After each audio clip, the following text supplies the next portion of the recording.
Resistance Chicks. We are your hosts. I'll give them something. Leah and Michelle. Today is September 22nd, 2017. The day before the end of the world. Yeah, tomorrow it's going to end. See you guys on the flip side. Okay? It's whatever. Okay, but anyway, we usually do a weekly roundup at 6 p.m. Eastern Standard Time every Friday. But we had a miracle. I feel like there should be a miracle song playing here. Miracles do happen if you believe. All right, I sent a picture. So anyway, I'm sitting here in the living room. Leah was taking grasses out to the pigs. She was mowing the front ditches, and whammo, we all hear a noise. I jump up. We're used to this where we live. These kinds of things happen, whether it's a trailer that dips down in the severe ditches over there or whatever. And so I look out, and I saw the wires moving, and so I thought a tree had fallen, and looking for a tree, and I look over and I see the most horrific wreck I've ever seen. I knew instantly, or at least I thought I knew, dead person inside, or multiple people. I mean, it was just that bad. I guess just rewind to the very, very beginning. We went live after, so right here, I don't know if you guys can see that, but this is the tree, a car sideways on this telephone pole. And so I rushed over. First I went screaming through the house, like literally blood curdling, the kind that makes your throat hurt. Oh my gosh, and I'm yelling everyone's names, bad wreck. Leo, I didn't know she was already outside, or I probably should have known, but anyway. So we all go over there, and there was a guy that was just behind her, and he was calling 911, and we were kind of approaching the car like this person is going to be dead. And then she started speaking, and we were all like, okay, and you go right into, what is your name? Are you all right? She said, I'm okay. I'm in a lot of pain. There's a lot of blood. But we're going to sum it up. You can watch our footage earlier if you want more details on it, but she is okay, and she's going to be okay, and she shouldn't be okay. And so we witnessed a miracle today. You can't see, but right here, like across literally the street, right across the street, I was mowing the lawn, and I had just taken the bagger off and to go empty the bagger. And while I was emptying the bagger, I heard this horrible noise, but I thought, I've heard this noise before. We have cars go off the road all the time, right? And they go back on the road, and they keep driving, usually because they don't want to be cited for something. True. Especially like trucks with trailers and lawnmower guys and stuff like that. So I saw everything moving, and I thought for sure it was like a lawnmower guy. It looked like an earthquake. I mean, it was awful. So we figured what happened-ish was, right over here is like a culvert in a ditch, and it's like a 3-foot ditch, and it's really unsafe. So we saw the 2 car tracks. They went off into the ditch, ramped up, and then her car flipped sideways. And her car literally had to fly through the air, I'd say 20 feet. Because the tire marks There were no tire marks between the poles. So right here where her car crashes, I would say 20 feet, not quite 20 feet. It was definitely at least 20 feet. It was a long way. Really far. Where they stop, and then the car must have literally launched through the air. Because there's literally, you can see the tire marks, and then there are no more. And that's right when she hit the... It was way too far for me to conceivably think a car could fly. Oh, yeah. It was too far. So anyways, this is what happened this afternoon, and that's why we were late then, and then late again. Now, we had promised you guys we'd try to come back at 9, and now it's like 9:30. But anyway, we're back inside, and we're going to bring you some news. But really, here's the thing, and I do want to talk about this to start out with. Today is September 22nd, and today was the Hebrew New Year, Rosh Hashanah. We're going into the days of awe, the days of mourning, and it started yesterday at sundown. Went through sundown today. Here, at least where we're at, this happened before sundown. And every time the Hebrew New Year comes along, I always feel it heavy in my spirit that it is a very significant time. And so I'm always on my guard. And I think that's why, Leah's always praying in the spirit. But I think that might have been a reason why you were extra. We were all just, today was kind of a day where you just kind of get extra close to the Lord, because we're entering into a new Hebrew calendar year, which is 5,778. And then this happened, and we got to see with our own two eyes a miracle working God. This young lady should not have lived, and she did, and we got to witness it. She should be smashed to smithereens. Yeah. And they took the time to get her out because she was doing okay. Right. So they didn't have to rush. They thought to themselves, we want you to get out with all of your appendages attached. If she was bleeding or something, right, they would have had to cut a leg off or something like that. So everything came out, her whole body as one. Her blood counts were fine. I think her leg was swollen. They air carried her out of here to the hospital. So we'll wait and see how she's doing. But anyway, we saw a miracle today. Now, a lot of the powers that be, and I don't think we're going to cover this today. We're going to cover it tomorrow because guess what? We'll still be here. Think that tomorrow is the end of the world. The last of all last. Jesus is coming on a white horse. The clouds are going to open up. The trumpets are going to sound. Whatever they say, the prophets and all these prophecies and whatnot. I don't buy it for a second. Got to tell you. I'll see you guys here tomorrow and the next day and the next day after that. However, whatever's going on, I think that we should be, again, just like today, on our guard spiritually, because I do think that there probably is something significant about tomorrow. And I think sometimes what happens is we get a message from the Lord and it gets a little mixed up in translation. So let's be on guard for tomorrow. I know today we already got to see the significance of the Lord. Another thing that happened today was Theresa May going all cray-cray, trying to extend Brexit with an extra 2 years of a transition period. And she says, we're going to leave. But then she goes in to say all the reasons why they're actually going to stay and everything's going to remain the same. So let's hear it straight from the horse's mouth. Oh. Out of volume. And that is why I oppose it, that there should be such a period after the UK leaves the EU. Clearly, people, businesses and public services should only have to plan for one set of changes in the relationship between the UK and the EU. So during the implementation period, access to one another's markets should continue on current terms, and Britain should also continue to take part in existing security measures. For many, this is an exciting time, full of promise. For others, it is a worrying one. I look ahead with optimism, believing that if we use this moment to change not just our relationship with Europe, but also the way we do things at home, this will be a defining moment in the history of our nation. And it is an exciting time for many in Europe too. We may be leaving the European Union, but we are not leaving Europe. Our resolve to draw on the full weight of our military, intelligence, diplomatic and development resources to lead international action with our partners on the issues that affect the security and prosperity of our peoples is unchanged.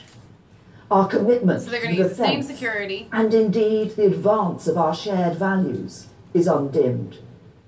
Our determination to defend the stability, security and prosperity of our European neighbours and friends remains steadfast.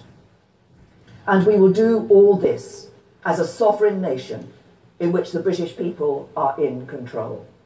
For while the UK's departure from the EU is inevitably a difficult process, it is in all of our interests for our negotiations to succeed. If we were to fail or be divided, the only beneficiaries would be those who reject our values and oppose our interests. So I believe that we share a profound sense of responsibility to make this change work smoothly and sensibly, not just for people today, but for the next generation who will inherit the world we leave them. The eyes of the world are on us. Yeah. But if we can be imaginative and creative about the way we establish this new relationship, if we can proceed on the basis of trust in each other, I believe we can be optimistic about the future we can build for the United Kingdom and for the European Union. We have also made significant progress on how we look after European nationals living in the UK and British nationals living in the 27 member states of the EU. I know that this whole process has been a cause of great worry and anxiety for them and their loved ones.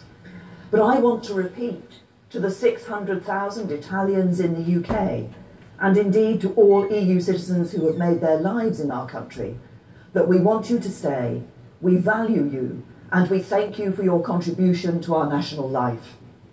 And it has been and remains one of my first goals in this negotiation, to ensure that you can carry on living your lives as before. So you can stop that there. Let's hear what Nigel had to say about her speech.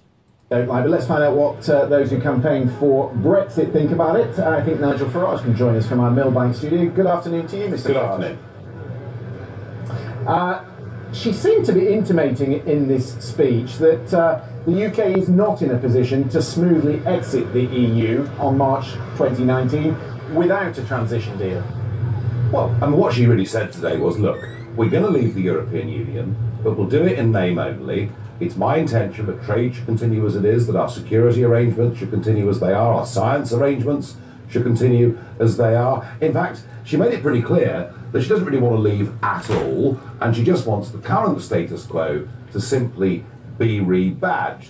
As far as the transition period is concerned, well, let's be clear, we didn't vote for a transition period. You know, all these arguments about cliff edges, all the things that Goldman Sachs tell us we should be thinking, that was settled in the referendum. We voted to leave, and it's now going to be a minimum of 5 years before we leave the European Union, and I wouldn't be surprised if this woman's still in charge if we don't get to 2021 and be told we need 2 or 3 more years. But she said in that speech... Here, we'll come back. We're not going to finish, or we're going to finish this interview, but what is the Patriot Gallery? Well, it just makes me kind of angry and mad when you hear the shared values. Whenever you hear a corrupt politician say, our shared values, she's talking to Muslims, our shared values to molest children, our shared values to let women be raped, our shared values to let acid attacks continue. See, if she was a Christian, a real Christian, Thomas Jefferson went and said, you know, you hurt our people, we're going to kill y'all. Okay, that's a Christian. If she was a Christian leader and she's talking about Christian shared values, the armor would have every single Muslim get out of our country, renounce Islam, come back, renounce Islam, come back a Buddhist, come back anything. But you cannot come back a Muslim. I'm sorry, we can't have Muslims in our country. Our values are totally opposite. From dark to night, from day to night, from white to black. You can't have Muslims and Christians together. If she's a Christian, she's talking about Christian shared values. She gets her whole army. She gets all those people. I say, listen, we're not going to kill you all, but we are going to march you back to Syria. We're going to march you back to the Middle East, where they let this stuff go. We're going to march you back to Saudi Arabia. And we're going to open the door to Saudi Arabia, where they kill women, they kill everybody, who doesn't agree with their shared values. And just say, take them back there. Now, if you renounce Muslims, you renounce Islam, and become Christians, then you really take, because they can lie and take on those Christian values, then we're talking about the same values. But right now, the country's full of Muslims because she shares values. Most of our hierarchy are pedophiles, and so they share values with Muslims. To be fair, to add to that, to make it clear where Leah and I and Resistance Chicks stand, because I agree with Mom 100%. I'm not in agreement that all Muslims should leave the UK. However, the ones that were bussed in and allowed in, they got to go. They got to go back. They have to go home. There are a lot of Muslims that have been in the United Kingdom for a really long time, and from what I understand from those of you, our viewers, by and large, those people are actually Britons. And they integrated and they have integrated into your British society values. And they share the actual shared values. The ones that have come over, they don't have shared values at all. Okay, so I wanted to be clear to establish that that there is a difference. The ones that were born in the UK and the ones that are Britons and they have completely integrated, you know what I mean? That's just a little bit different. Patriot Gallery. You can't have people reading Quran. Quran encourages this. The violence. There's no good Muslims. As long as there's a small Muslim there, somebody can grow up and become a bad Muslim. If you take it literally for what it says, you can't have them. And so, actually, the thing of it is that those unpracticing Muslims can stay. Yes, I like A it. couple of things. She said, we will not be members of the single market. We will not be members of the customs union. We want to be a free trading nation. That's what you want, isn't it? Well, let's do it now then. Let's do it immediately. You see, the point about these negotiations is that the strongest card you have in any business negotiation in life is the fact the other side need to know that if you're not happy, you're going to walk away. And today, she threw that position away. Her She just gave it away and there was no reason to throw it out. Today. There is nothing that she said today that will make the European Union suddenly say, yes, okay, we'll give you what you want. And I fear that this transition arrangement that she's opted for, where effectively we stay full members for another 2 years, I fear that could go on for a long time. I know the line, we're the fifth biggest economy in the world, we can do this on our own. And she was asked today, after this speech, whether the no deal scenario was feasible and whether it was better than a bad deal. And she said, yes, I still hold to that position. What alarms a lot of people in the UK, and it alarms the Remainers, is that there's no preparation for the no deal. We don't see any work at customs ports. We don't see any work on immigration. We don't see trade representatives in China or in India, or all the preparations you'd expect for a country that's heading to the door. Well, the one really important thing is the people today that we really upset will be countries all over the world who saw Brexit as a fantastic opportunity to get closer to the United Kingdom, from America to Australia to India, queues of countries joining up that represent the 85% of the world economy that is outside the European Union. And the message from Florence today is Britain is not open for business. We will not be doing deals with any of you for many years to come. And that, to me, is the saddest part of this speech. Oh, yeah, it's pretty good. Well, is that really true? Because I'm sure there's a lot of discussion going on in the background, and once we move into this transition period, I mean, it wouldn't make any sense at all, would it, for us to belong to the customs union and not to be able to negotiate these deals? Because by the end of it, we'd still be at the cliff edge. We're in September 2017. What has been signalled today is we will not be signing any trade deals until 2022. Can you believe that? That is at the most optimistic. We are wasting years and years of a golden opportunity by trying to pursue something with the European Union that at the moment they look very reluctant to do. What about those European citizens in the UK who are very unnerved by all this? She said, we value your contribution to the UK way of life and we will uphold your rights, but under UK law, UK courts observing law from the European courts. What do you make of that?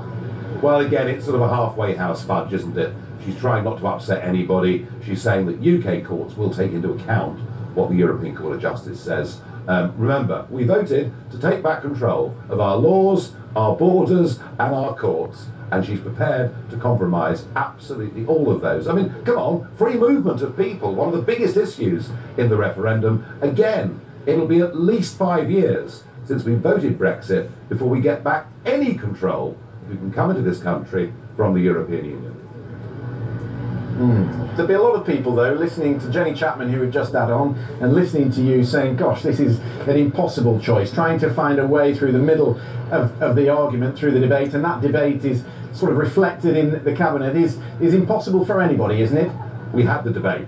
It was called the referendum. We reached a conclusion. We now have a clear 70% of our population that simply want the government to get on with it. And what we've done today is we've kicked it into the long grass for at least another 2 years. It's a good day for Westminster.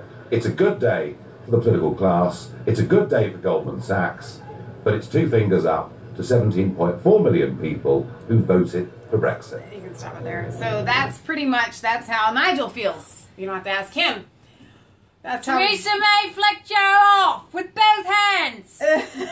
Don't you know? It's a little rude, I think. John Petter says she's stalling intentionally so they can have another vote. They just need to let a few 100,000 more Muslims in so they can win the election next time.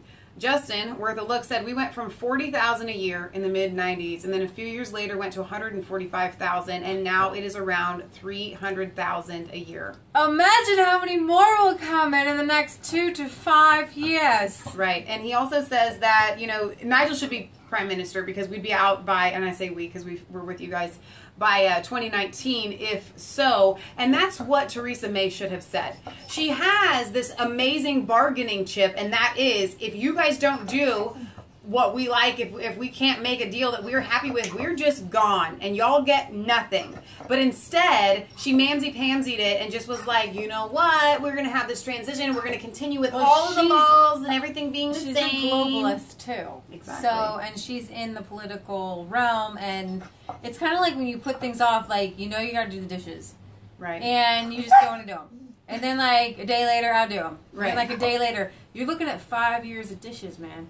You might as well get started now. Exactly. Will says, and listen, as soon as all the dust settles from the voting, the agenda carries forward, and we complain. Let's stop complying. Don't buy their junk, their ads, their products, and it will change. Because we do have to help make the change. I'll go ahead and take Sydney downstairs. But that's the update as far as what Theresa May says. I'm hoping that she doesn't have very much leeway, that the people rise up. And I'm also hoping, Justin had sent me an article earlier that I only had a chance to give a cursory glance to. I'm going to get her.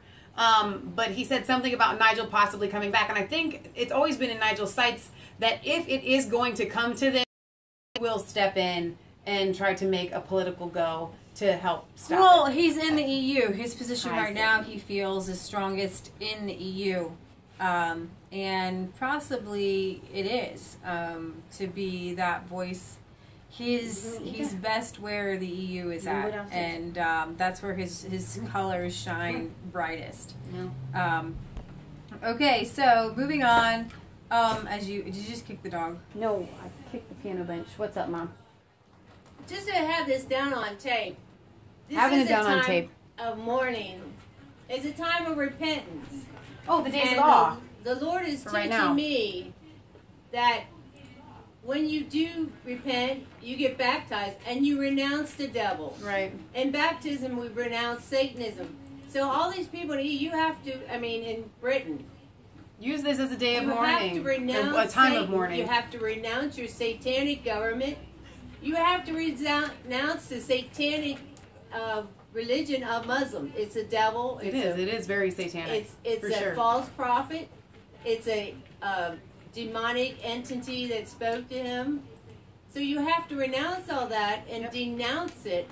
And the Lord said, reclaim in God's name. like that. Reclaim the land in God's name. I like that. Okay. It's denounce, renounce, and reclaim. Ooh, denounce, renounce, and reclaim. German psychiatrist, migrants bring huge potential for violence and have different values. It's a time bomb. I'd play this for you guys, but I Wohl nicht mehr hinkriegen. don't speak German. So, Nine. you just spit on me. It's like a On baptism. September 18th, German public broadcaster ZDF showed an interview by Peter Hahn. It posted the idea, or sorry. Pose. I wasn't sure We can how. read. No, I'm not sure exactly what they were trying to say there. Oh, that's a typo. Okay. It posted the idea that Germany has been living in fear for quite some time and asked the questions. Is that right? Are we Germans fearful in our own country for violence, terrorism, and war? Or is the mood promoted, exaggerated by the media? What is the truth about German angst? So, on the CDF website, the interview is introduced by noting increased crime in German cities, the growth in the number of terrorist attacks in Europe, assaults by immigrants against unreproachable citizens, the threat of climate change. So the program asks, what is happening to the world? In Europe, in Germany? Is it really all that dangerous? Should we fear? Or is it a conspiracy? To make people live in fear and coerce them into a certain direction? What to make of the emotional state of the Germans? Is the fear genuine or constructed? Can it be fought with arguments, proof, and fact-checked? These are the questions Peter Hahn discussed with his guests.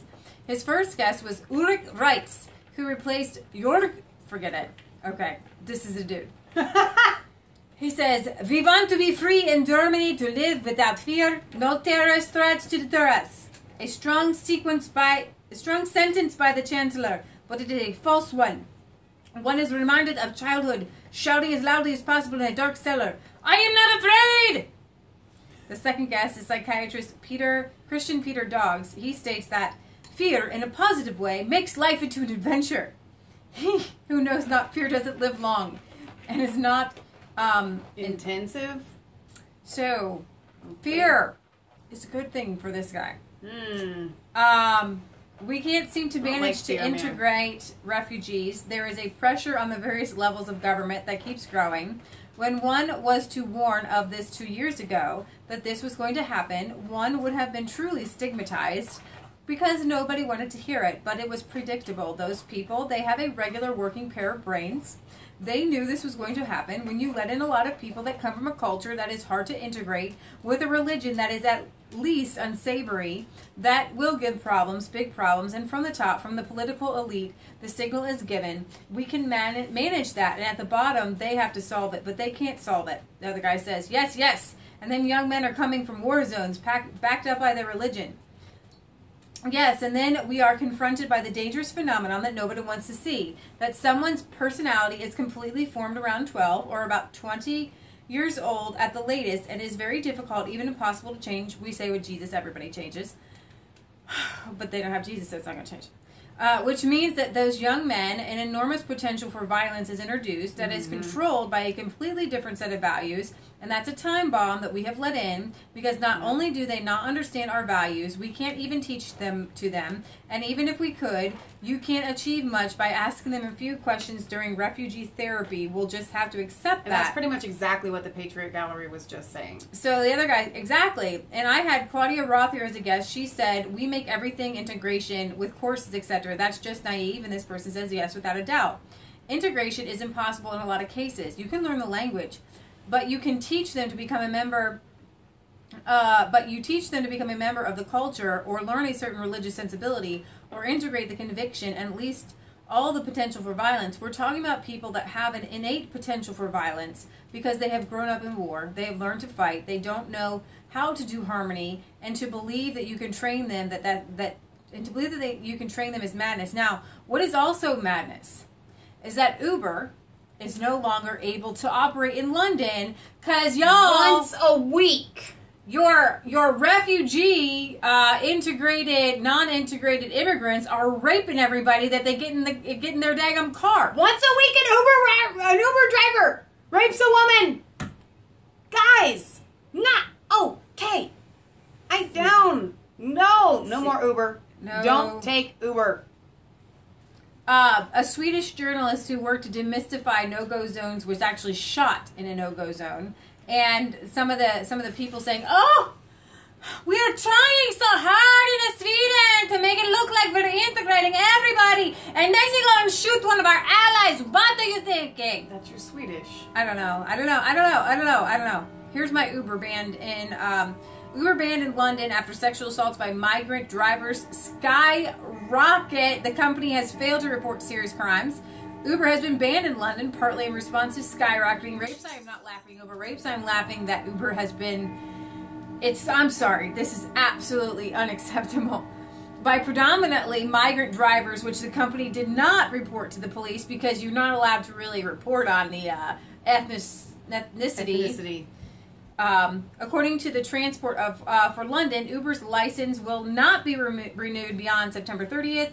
With the first reason listed being the company's approach to reporting serious criminal offenses.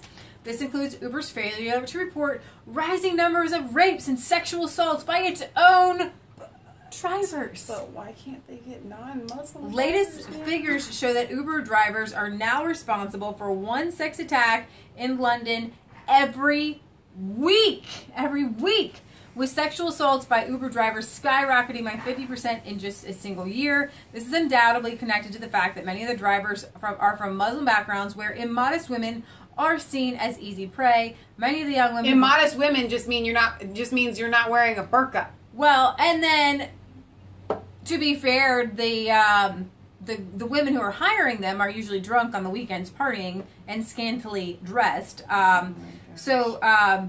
Yeah, here's a couple dudes who were, let's see, Samson Ali, 32, who sexually assaulted a female customer in the back of his cab, was jailed for 8 months. 8 months. You get 8 months for rape in London. 8 months and you're back. You do it again, buddy. Jahar Hussein, who was jailed for 12 years, good for him. Oh, because 3 attacks. I guess it kind of goes up when you take more than one. He groped two and raped the third. And, yeah, that's nice. He used a knife on that one. Oh.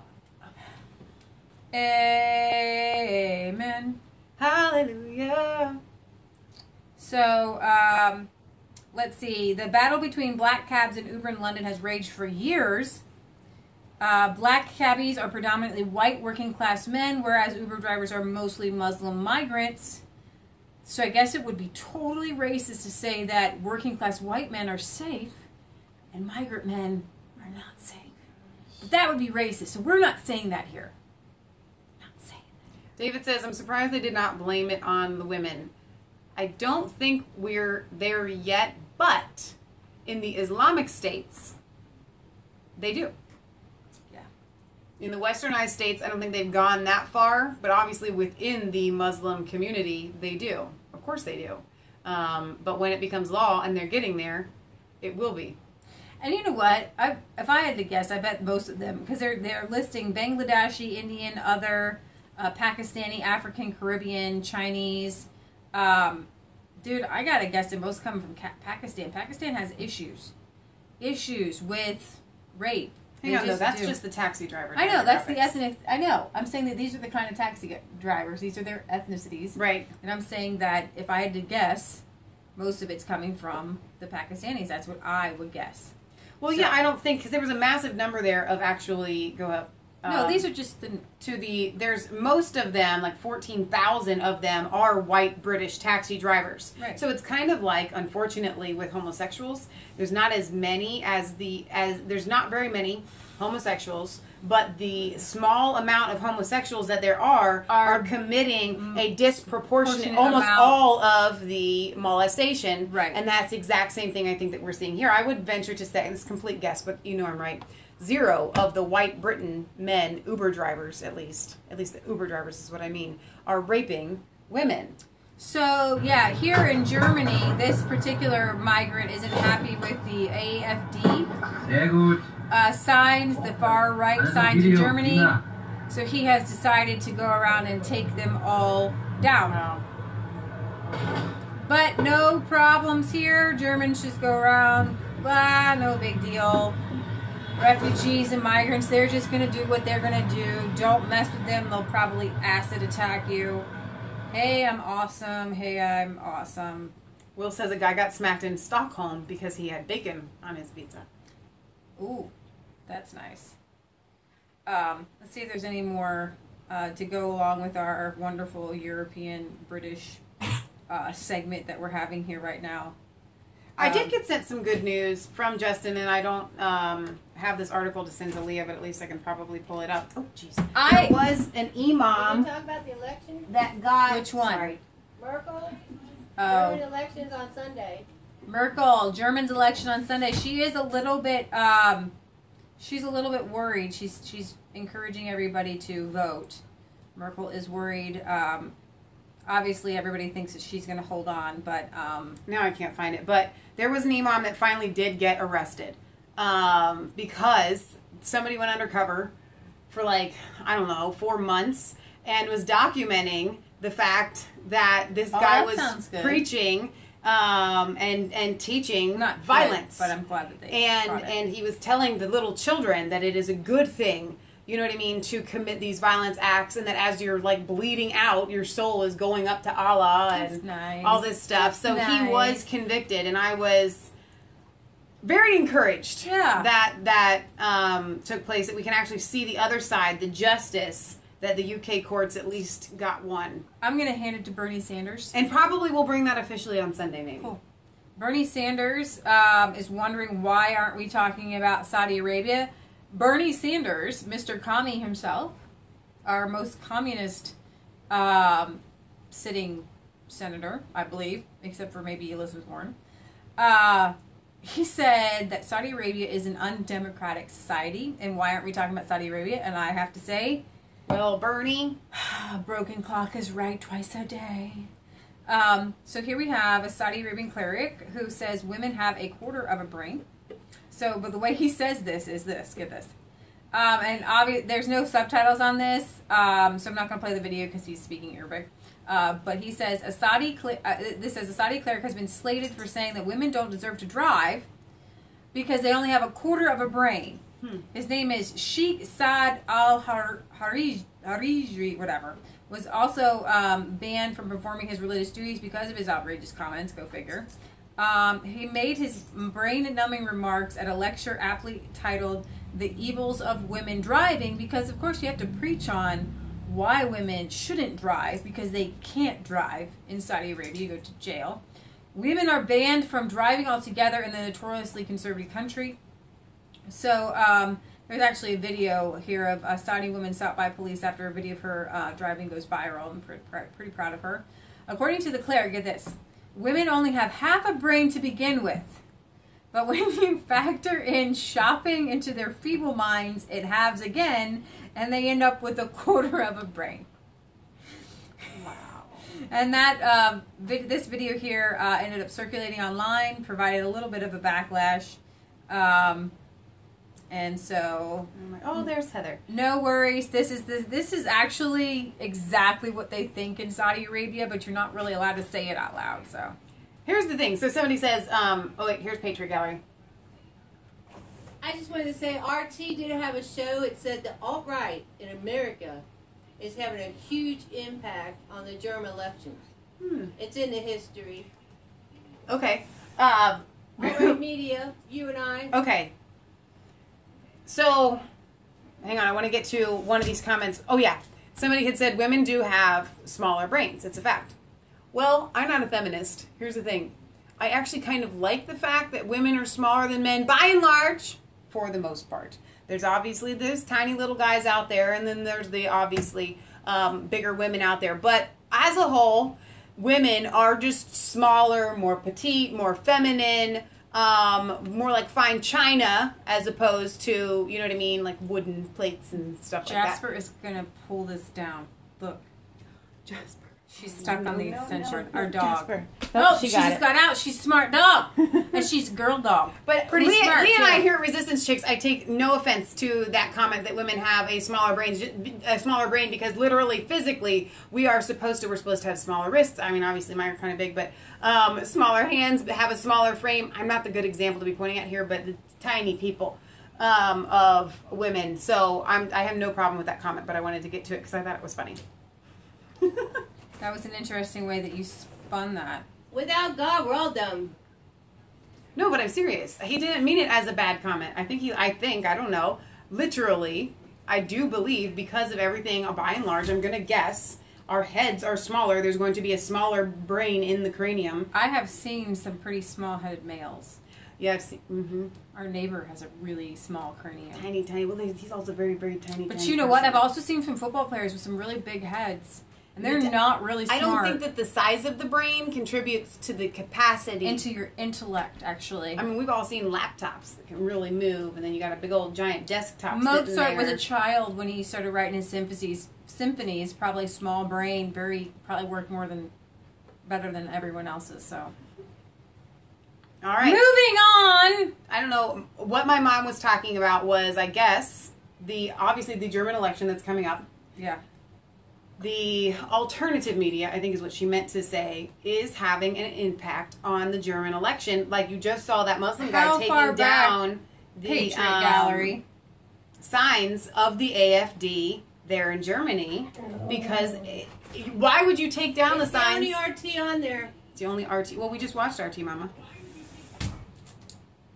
Here we go. Germany, the general election is just 2 days away. The latest polls show that two parties, Angela Merkel's CDU and Martin Schulz's SPD, lead the race. However, third place could play kingmaker should there be a minority government.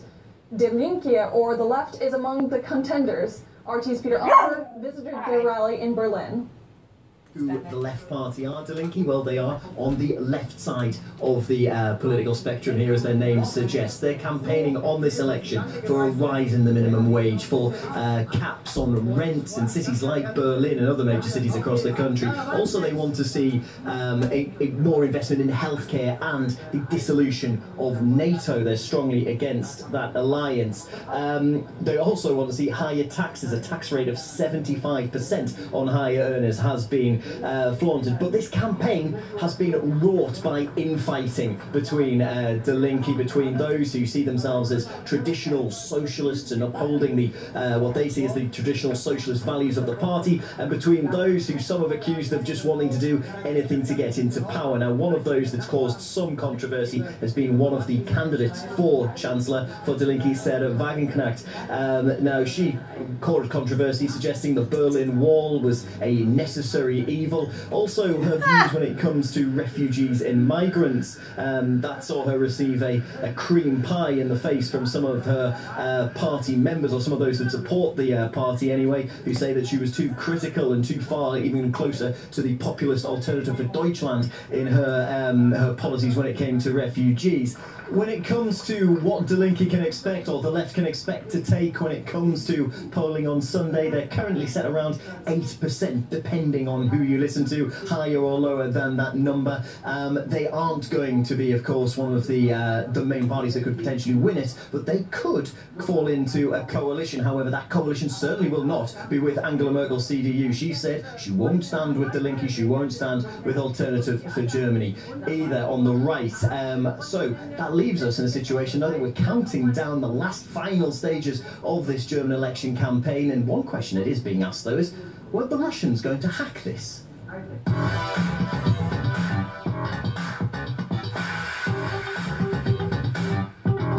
What's Putin's play? Those dirty Russians. I love RT. They really make everything kind of funny. Expectations that Russia would try and meddle in the German vote haven't been met, but that doesn't mean that there hasn't been interference. There has. It just hasn't come from Moscow. German researchers say they've tracked down online trolls who've been posting attacks against Angela Merkel and other leading German candidates, while putting online and promoting support for the anti-immigration Alternative for Germany party. A lot of the stuff we're seeing in Germany can be linked to, or at least inspired by, the alt-right movements in the US. The German cabinet meets every Wednesday morning just behind me, and after this week's meeting, the Interior Minister came out and sounded almost disappointed that they hadn't uncovered a Russian plot to nefariously fiddle in this year's federal elections. We don't see that Putin has meddled in the election campaign. Maybe they didn't try. Maybe it's still coming. Since Mr. Demesier seems to think that an attack is possible, perhaps he should look into the German government's own election software, since it apparently only took one IT enthusiast not too long to find holes in it. We have found several fundamental errors in the PC Wall software dated 4th of July 2017, including insufficient protection of the servers and lack of encryption of the transmitted results. The weaknesses allow an influence on election results in various attack scenarios. With fewer than 2 days to go before polls open, fear-mongering over a Russian hack of the election have come to nothing. Perhaps with this election being something of a foregone conclusion, it's no wonder that we've seen conspiracies and fantasies about foreign intervention and interference being a little more interesting and more exciting to pitch than talking about the race itself. Peter Oliver on. And that's really true. It is more about just the hype of it. So here's the thing, guys. I want to lay all of your fears to rest. The election's supposed to be on the 24th. But if the world ends tomorrow, we got to worry about things. Don't have to worry about it. Thing. You will just, it's over. It's done. No German election. Okay, but this goes perfectly along with that. If you guys didn't see Tucker Carlson with Rob Reiner, who produced this, sorry. I got it. Rob Reiner and a bunch of producers got together, and we told you James Clapper is the head of this investigative Russia thing. Tucker Carlson had Rob Reiner on to try to talk about the committee to investigate Russia. It sounds so much like McCarthyism. It sounds just like Russians are like spiders in everyone's room. But this is a really interesting interview talking about. I think Tucker really lays it on. It's really long. I mean, it's 8 minutes. We're going to watch the whole thing. It's worth it. To the brave people who have fought and died to protect this great nation and save democracy, and we owe it to our future generations to continue the fight. So there's Morgan Freeman working for Rob Reiner in league with longtime war enthusiasts in Washington like David Frum and Max Boot, telling us we're at war. So when does the bombing start exactly? We sat down with Rob Reiner to ask him that question. Watch. So we're at war. How would you respond if President Trump took you seriously and sent the B-52s to St. Petersburg or blockaded the Gulf of Finland? How would you support that? No. Well, when we say we're at war, we're talking about a cyber war. It doesn't make that clear. It just says we're Morgan Freeman, who everyone trusts, his voice, you know, folks in media trust in everyone. We're at war. So, but you don't really believe we're at war. Why are you saying it then? Well, because if you watch the entire video, it talks about cyber warfare. It talks about how he was able to use... If you'll remember, Hillary Clinton said that we take cyber warfare as a direct attack of war. Yeah. Do you remember? You know, the internet and cyber tools to attack the democracy, which is what they did. But shouldn't you say somewhere in there, we're not really at war? I mean, we're just kind of taking creative license. We're just trying to get you all pumped up. It's not really war. Like, we shouldn't respond as you would as if you were in a war. Why not just say that so you don't confuse people? This to you, if you want to try it without the buzz. It is buzzing, isn't it? I'm sorry. I'm not usually an OCD kind of person, but that buzz was driving me buzzy, and I thought for an 8-minute interview... I wasn't going to do the whole thing, but yeah, the buzz was getting to me too. You're like, yeah, do the buzz. And I'm sure you guys could hear it. You could have just told me. Just, hey, Leah, find it. I know I watched it. I wanted to make sure I could find it. Okay, well, it's first. Justin Hughes sent it to me, so I had to go back and... Well, internet land is I guess really It's fast. just Tucker's. Yeah. Go to Facebook. It's on his Facebook. It's on Tucker's Facebook. Wow. Who's to say Tucker that? Carlson tonight. www.facebook.com/Tucker Carlson. Hey, yay, internet. God bless the internet. There you go. You guys are very, very patient people. Yes. Very patient. We don't have a awesome... So I think what... How would you respond if President Trump took you seriously? I will catch it. And the capacity for cyber this is only a warfare 6-minute interview anyway. Or the obvious stuff of, you know, hacking into people's computers or using the internet, you know, Facebook, we now find out, you know, that they were using Facebook to put... Mark Zuckerberg came out with this 40-second thing saying, don't worry, guys, we're going to get to the bottom of this whole Russian thing. Push out certain kind of propaganda. Propaganda's been around forever. I mean, you know, from Leni Riefenstahl on. So we've had plenty of propaganda. Oh, I've noticed. Right. but the point is that beyond the propaganda, there are other aspects to cyber warfare that have been used. We've used it. The Russians have used it. And we have to make people aware of the capacity of this cyber warfare beyond sowing distrust and confusion in democratic society. Right. I mean, a couple of things. First, you've allied yourself with people like Max Boot and David Frum, who have long advocated for real wars, hot wars. Both of them were big advocates of the war in Iraq, predicated on the idea that Saddam had weapons of mass destruction. I think you made a movie actually on that subject that's coming out later this month, taking the other side. But are you a little bit concerned you've wound up linked to people who are advocating and have over decades a series of actual wars where people die? Are you comfortable with that?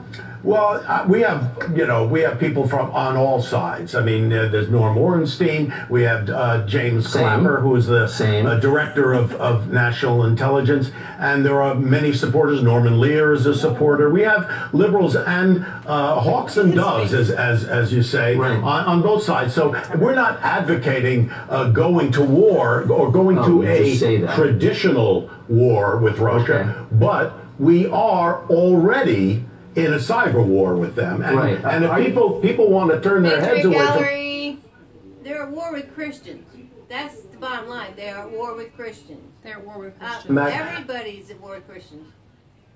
It's at their own peril. The point I'd like to make, and this is really important for people to understand, because this really doesn't have anything to do with Donald Trump. Trust me. Oh, really? I'm actually going to go to where he Tucker questions him about China here. Hang on. Because hang on, though. Press pause. Because somebody was saying, well, who pays Rob Reiner? And then Will had said Hollywood pays him, and then the Pentagon pays him. But also, all of Hollywood is owned by China. So when he comes to address and asks him about China, it's kind of like, well, there's a reason why they're not going to touch China, man, because China owns Hollywood. The country has been attacked in one way or another, whether it was Pearl Harbor or 9/11. We've always come together as a country to defend ourselves against foreign enemies, And this is the first time, because I think we're so divided as a country, and we know we are.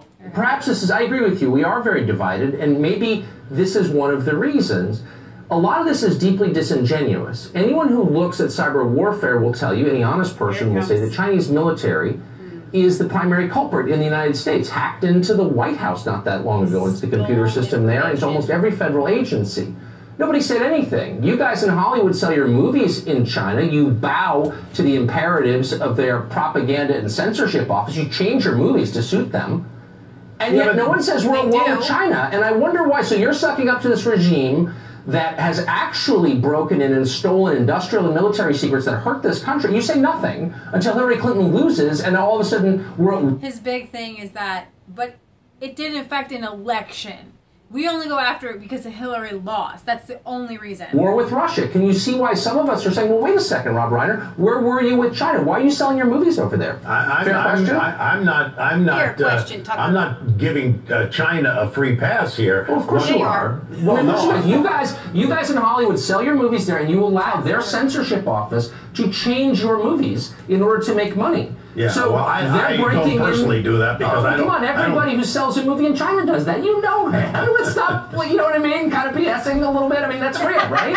Yeah, but here's the difference. The difference, Tucker, is that the Chinese have done some stuff. We've done stuff. So that makes it okay. So we're going around in circles. The Chinese have done some stuff.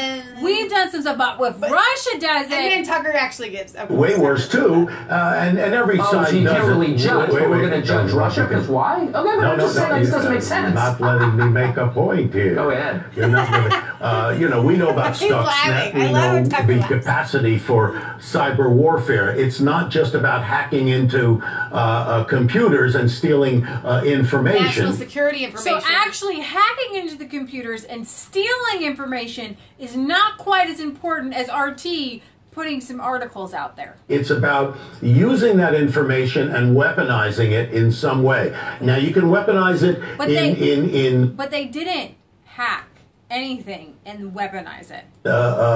Propaganda, which it has been done in this way, So nobody in America thought Hillary Clinton was corrupt, and everybody just as drank down the RT Kool-Aid. Can be actually weaponized in a physical way to disrupt power plants, water supplies, and so on. Right. The Russians have done that in the Ukraine. We, like I say, Stuxnet, we did that in Iran. This is not a surprise.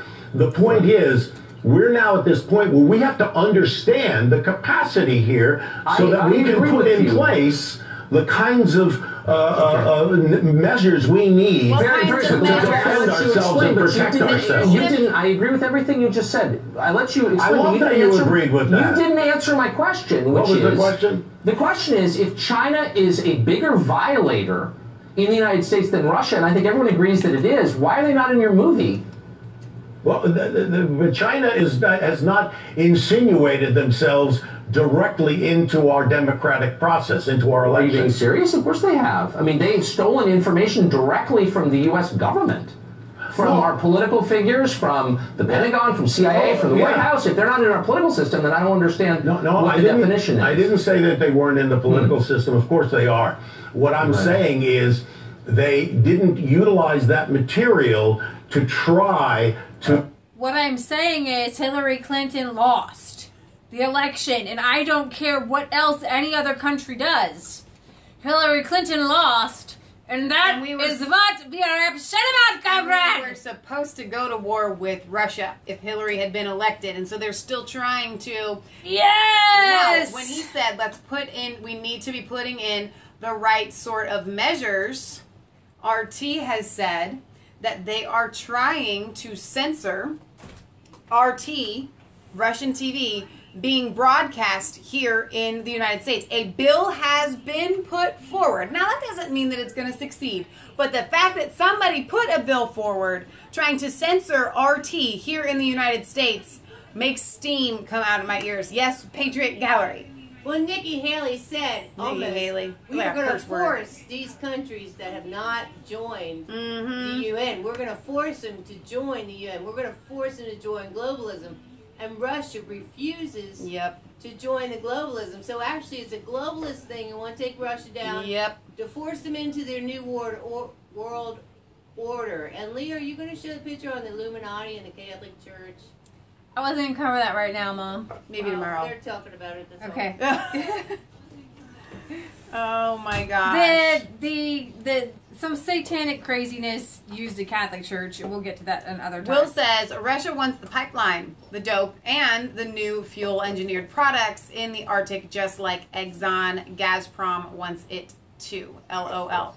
So there's a lot at play for why they have to be targeting Russia.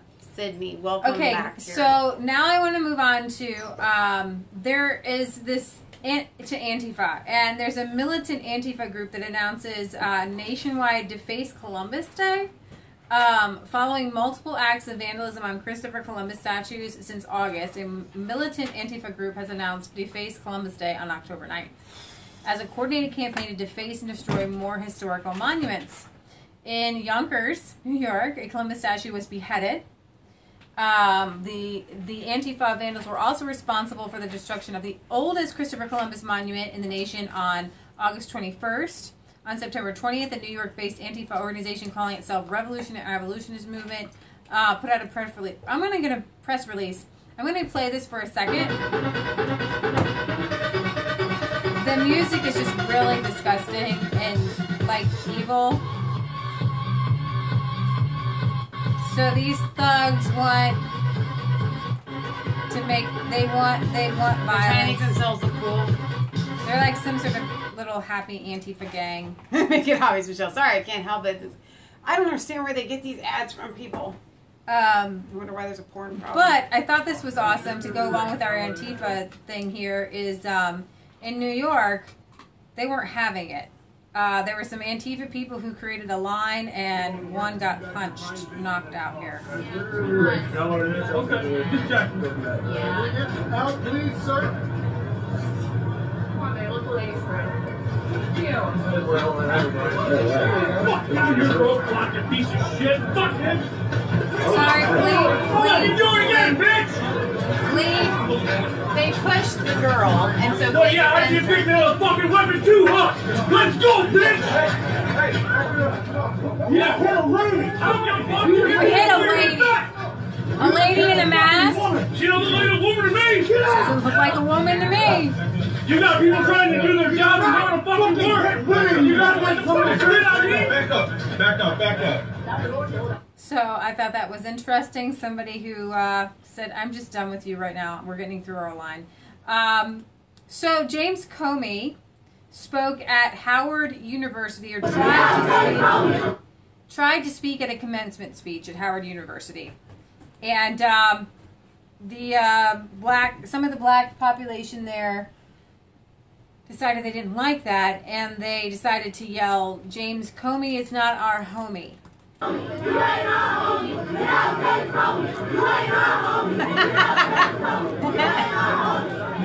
it's catchy.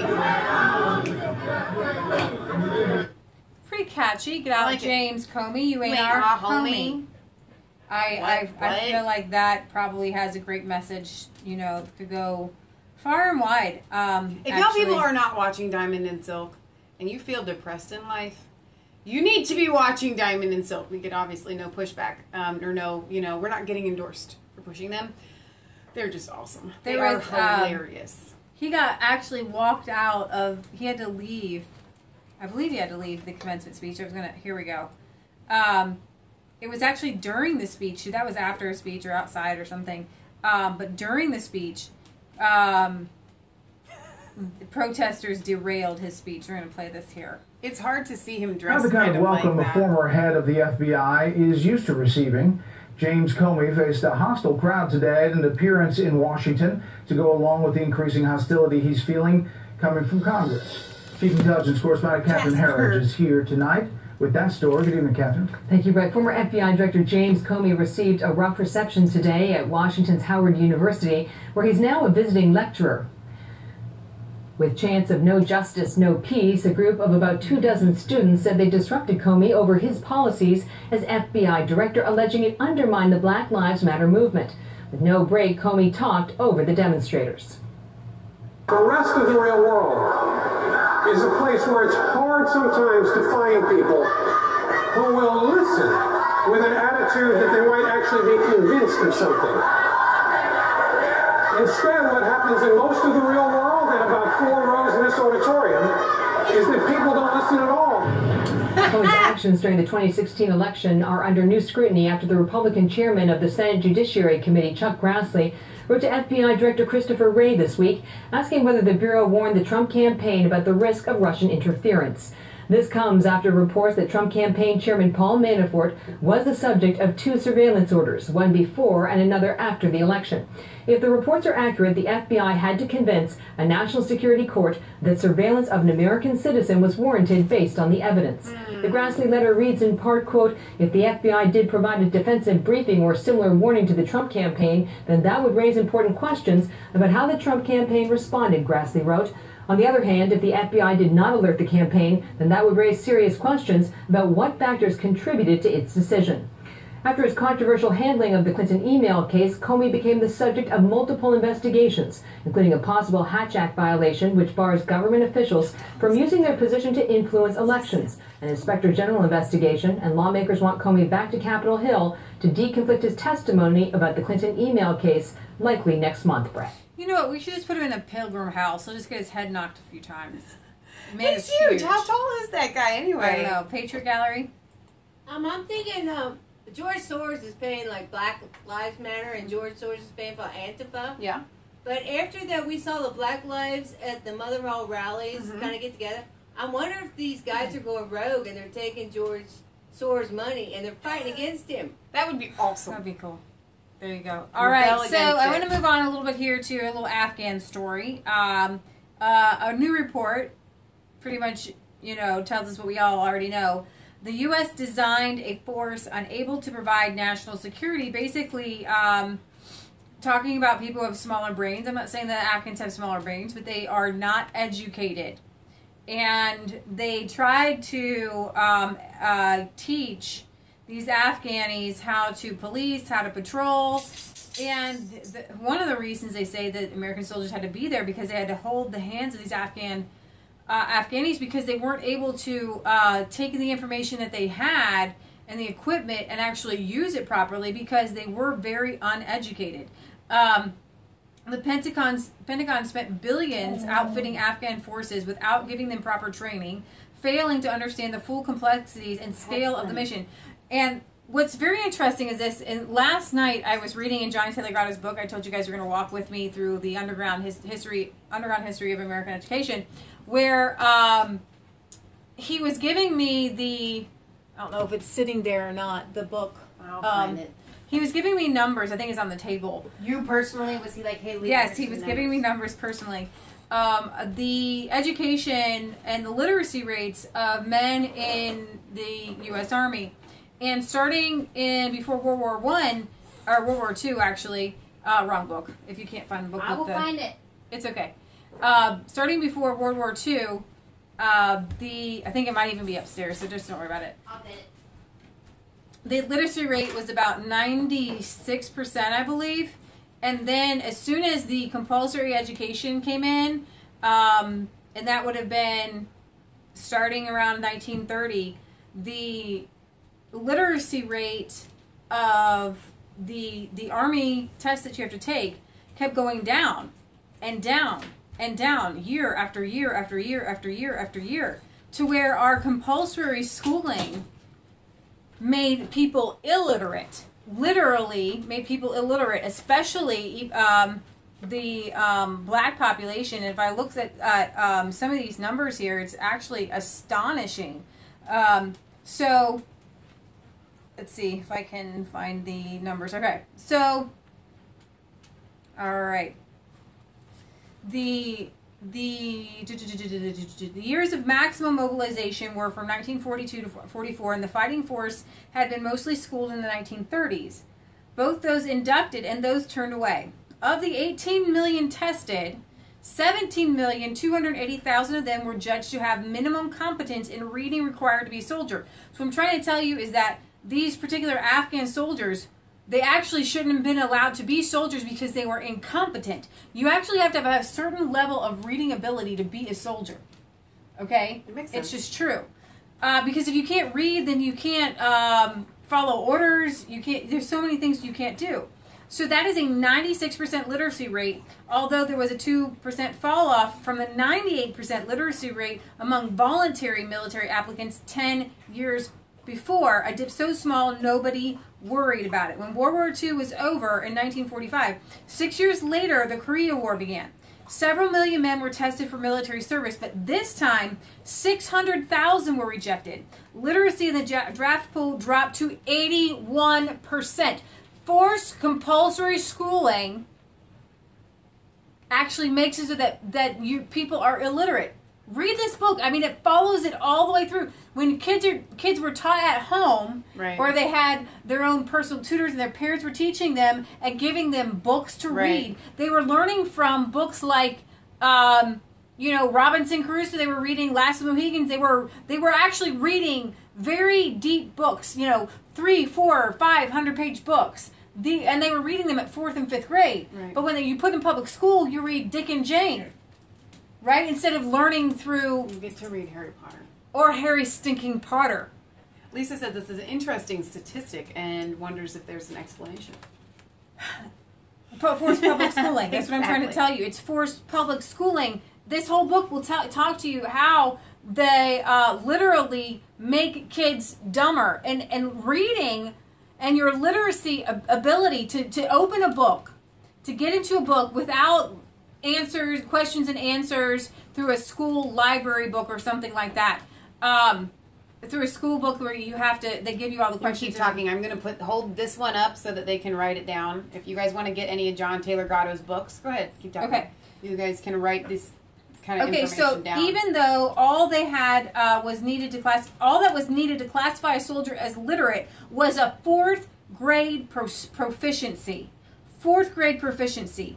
In a few short years, from the beginning of World War II to Korea, a terrifying problem of adult illiteracy had appeared. The Korean War group received most of those schooled in the 1940s. Now, what happened was Ford, Carnegie, and Rockefeller wanted a nation of workers and not thinkers. This is well documented. They pushed the teaching schools. They pushed for a Darwinian type of evolutionary teaching where the dumb stay dumb and they pull out a few smarter kids to take over after them. Now, it gets even worse than that.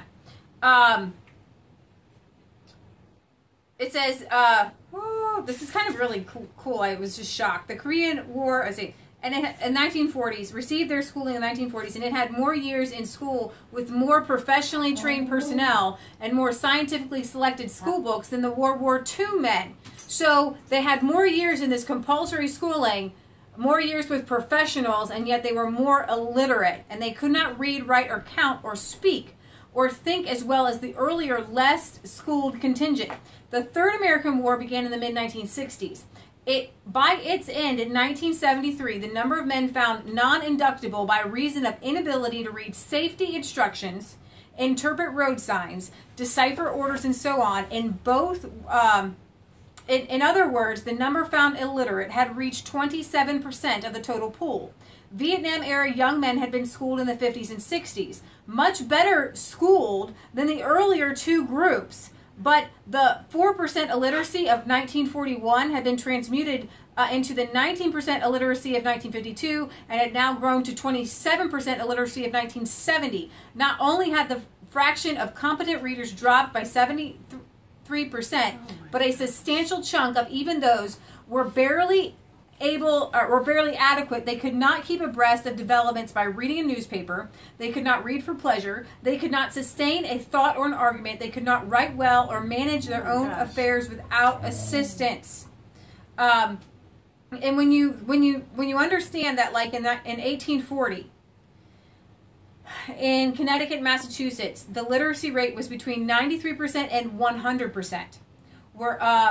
Wherever such things mattered and they were able to test. According to the Connecticut census of 1840, only one citizen out of 579 was illiterate, and you probably don't want to know, not really, what those people considered literate. And it was a lot, the standards were much higher than what we have right now for literacy rates. If you've ever read Last Mohicans, the unabridged, not dumbed down version, it's very, I've read it, it's just in depth. There's a lot of big words, okay? Let me just put it that way. Published in 1826, sold so well that a contemporary equivalent would have to move 10 million copies to match it. If you pick up an uncut version, you find yourself in a dense thicket of philosophy, history, culture, manners, politics, geography, analysis of human motives and actions, all conveyed in a data-rich periodic sentences so formidable only a determined and well-educated reader can handle it. Yet in 1818, we were a small farm nation without colleges or universities to speak of. Could these simple folks have had more complex minds than our own? By 1940, the literacy figure for all states stood at 96% for whites and 80% for blacks. Notice that for all the disadvantages blacks labored under, 4 out of 5 were actually literate. 6 decades later, at the end of the 20th century, the National Adult Literacy Survey found that 40% of blacks and 17% of whites can't read at all. Put another way, black illiteracy doubled, white illiteracy quadrupled. Before you think of anything else in regard to these numbers, think of this. We spend 3 or 4 times as much real money on schooling as we did 60 years ago, but 60 years ago, virtually everyone, black or white, could read, and this was written a little bit ago, so I think it was like in the late 90s, early 2000s. So anyways, I wanted to put that out there because, and also has nothing to do with race, because in Jamaica, the literacy rate is 98.5. Wow. So. Patriot Gallery. And a lot of it has to do with phonic reading versus sight reading and things like that. Sound it out. Well, it's just funny, like when you volunteer, it has to be free, you volunteer. Or if you donate, it has to be free. The government's become a charity, but that's not their job. Right. And when you say education is free, but you make people do it, then they're no longer free because they're slaves, because they're made to do it. Right. In order for people to really learn, just like for people to donate, they have to do it freely, and education has to be done freely. That's a really good point. You can't make somebody do something. Now, that's socialism. That's communism. Now, you make someone go to school. If somebody's going they won't learn anything. Give you a car, and they're going to force you to take that car, you're probably going to be okay with it, even if you don't have a say on whether you take that car, depending on the kind of car. Let's say it's a new fancy car. You're going to take that new fancy car, and they're going to force you to take it and be like, yeah, I'm going to take this new fancy car. Okay? But if they're going to force you to take a pill that is going to make you stupid, and they're like, here, look at this free pill I'm going to give you. When something is free, and yet they force you to take it, then is it free? Which is what I think Patriot Gallery was getting at. So another thing to show, like, the difference between, unfortunately, you do have slaves weren't allowed to read. When they were allowed to read, they gulped it all up. They ate it. Okay, but then everybody gave their learning to read over to teachers, and white families who traditionally, because they weren't slaves and told they couldn't read, had a long tradition of teaching people to read, so they were able to pass that down. But what happened was when forced compulsory schooling came out and kids couldn't read, their parents at home they didn't understand how to teach their kids and to kind of make up for it. Right. Teach their kids how to read. A couple more things I want to we should actually do like a segment of our show every day, and it's going to be called the John Taylor Gatto. So these people don't have to read the book. You give them the highlights. What is our next highlight from the Gatto book you're reading, Leah? In 1882, fifth graders read authors William Shakespeare, Henry Thoreau, George Washington, Sir Walter Scott, Mark Twain, Benjamin Franklin, Oliver Wendell Holmes, John Bunyan, Daniel Webster, Samuel Johnson, Lewis Carroll, Thomas Jefferson, Ralph Waldo Emerson, and the like. Fifth grade. Okay, I told you Benjamin Franklin said he didn't remember a time when he couldn't read. But in 1995, a student teacher of fifth graders in Minneapolis wrote a local newspaper and said, "I was told children are not expected to be able to spell the following words correctly: big, black, back, call, came, can, day, did, and dog, down, get, good." Crazy things like that. So when we're talking about the Afghans and why they can't follow instructions, why they're ill-prepared, why Americans have to hold their hand, is because they are less literate than the Americans who are in the armed forces. But anyways, back to the Afghanistan article here.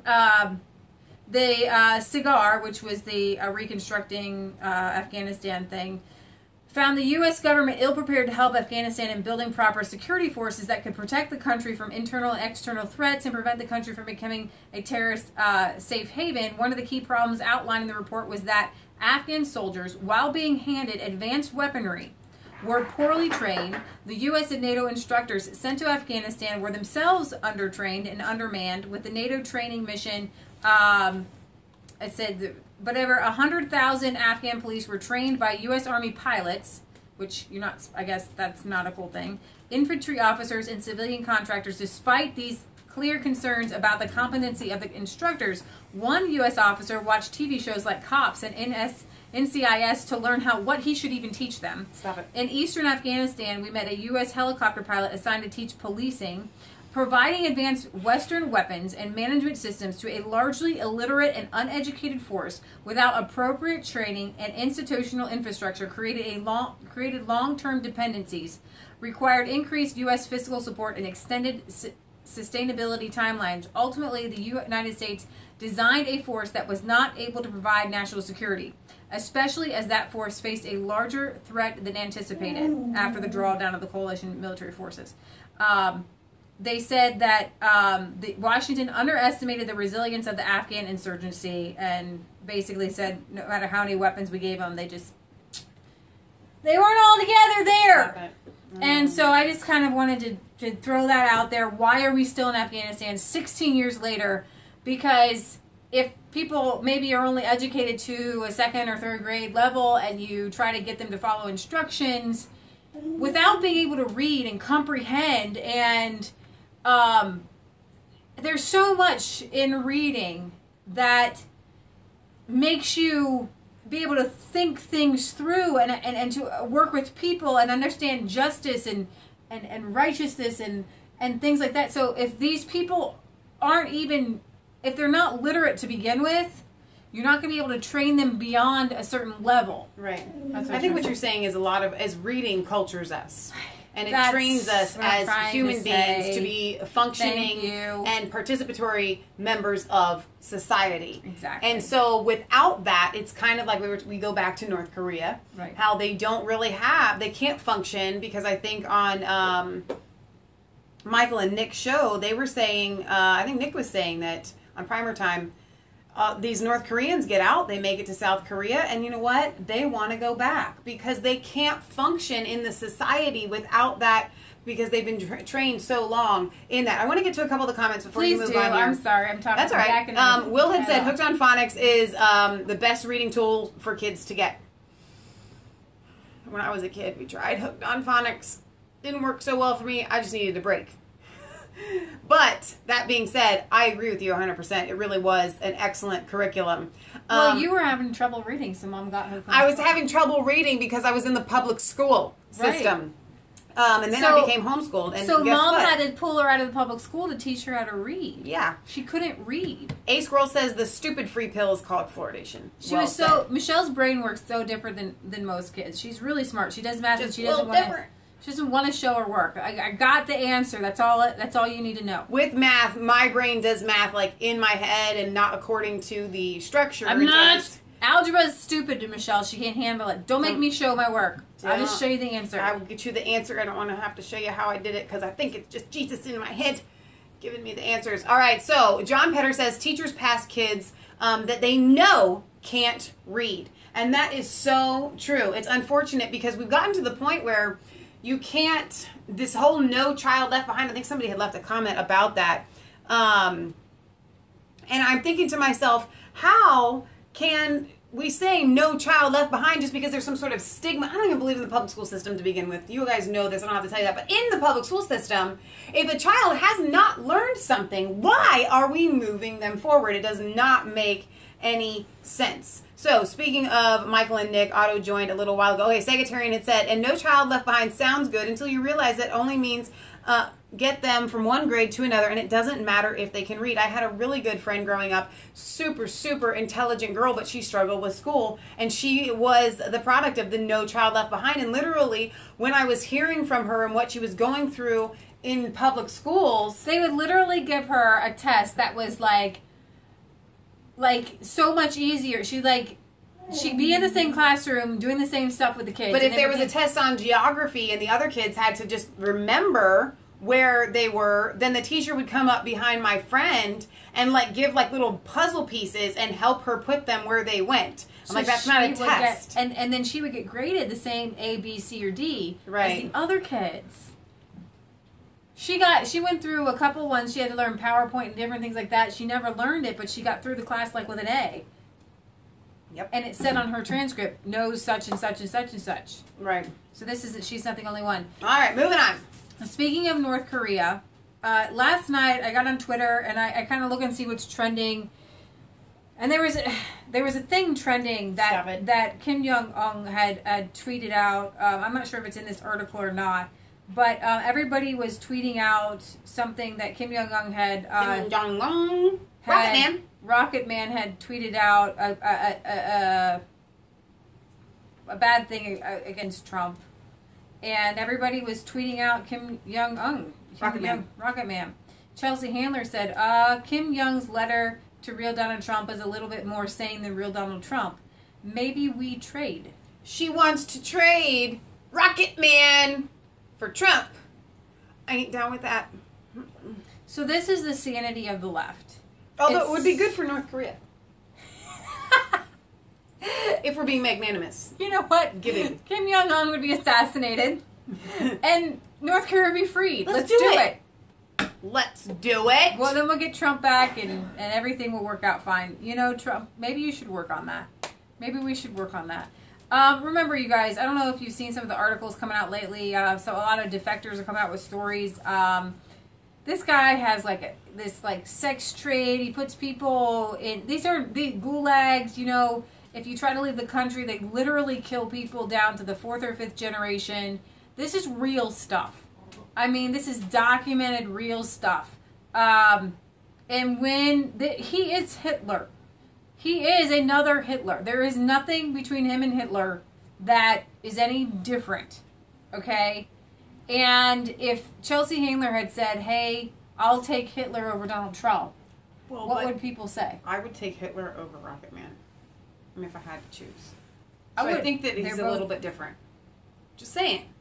I'd take Rocket Man. Hitler was a little bit more... Why are we... Okay, sorry. We're just having a little fun here. We're choosing over which horrific dictator. Rocket Man would be worse is a child in his mind. Like a baby. And Hitler... was kind of a mastermind. You're right. He had a little bit more intelligence. Let's just intelligence crazy, stupid crazy. Yeah, intelligence crazy, stupid crazy. You're right. Nobody's afraid. But the stupid crazy is kind of I don't know, a little bit more dangerous. I don't know. Hitler had a lot of help from America and other people. Hitler had a lot of finances and help from American people and chemical companies.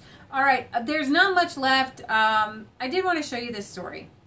I don't know if you guys heard about crazy riots and things going on in Georgia Tech or not. This was crazy. But there was a person, transgendered, who called the police. Oh, okay, the person called the police, but the person, this person who called the police said somebody was stalking him, and they had a knife and a gun.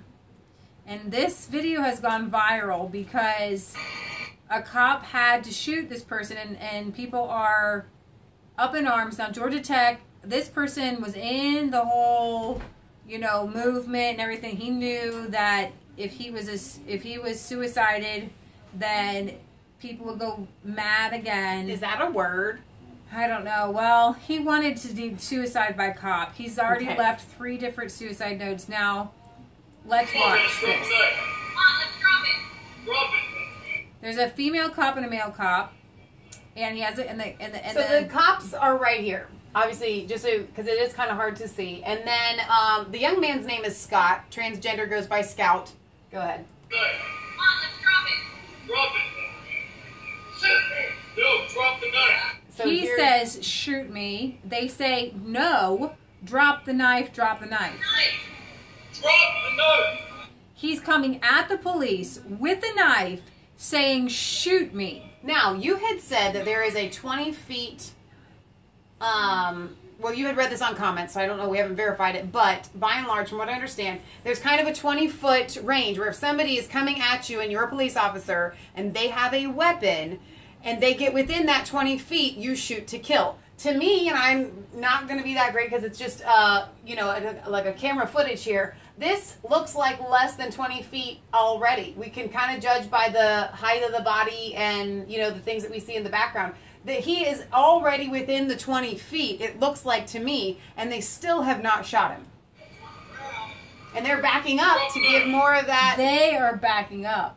To keep that space, to give him more of a chance. They're both saying, drop it, drop it. Drop the knife, man, come on. Я снимаю, блядь. Я снимаю. Nobody wants to. There, that was the cameraman. No, I'm just saying, I think that was the actual... No, rewind it a minute. Okay, you're right. No, because he just said nobody wants to hurt you, But man. before that, there was the cameraman said that. Right, but the cop says it too. Nobody wants to hurt you. And he keeps backing up. Now he's behind this thing. What are we doing? So then he turns and goes towards Looks the female very cop. intentional. The cop says, "Stay. Do not move."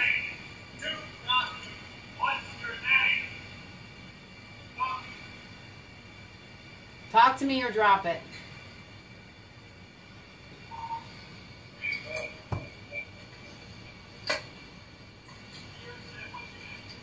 What's your name, man? What's your name? No.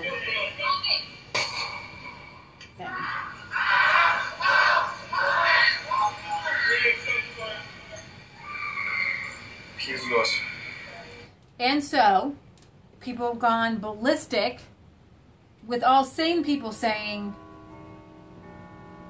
that the police did, I believe, everything in their power. They were kind.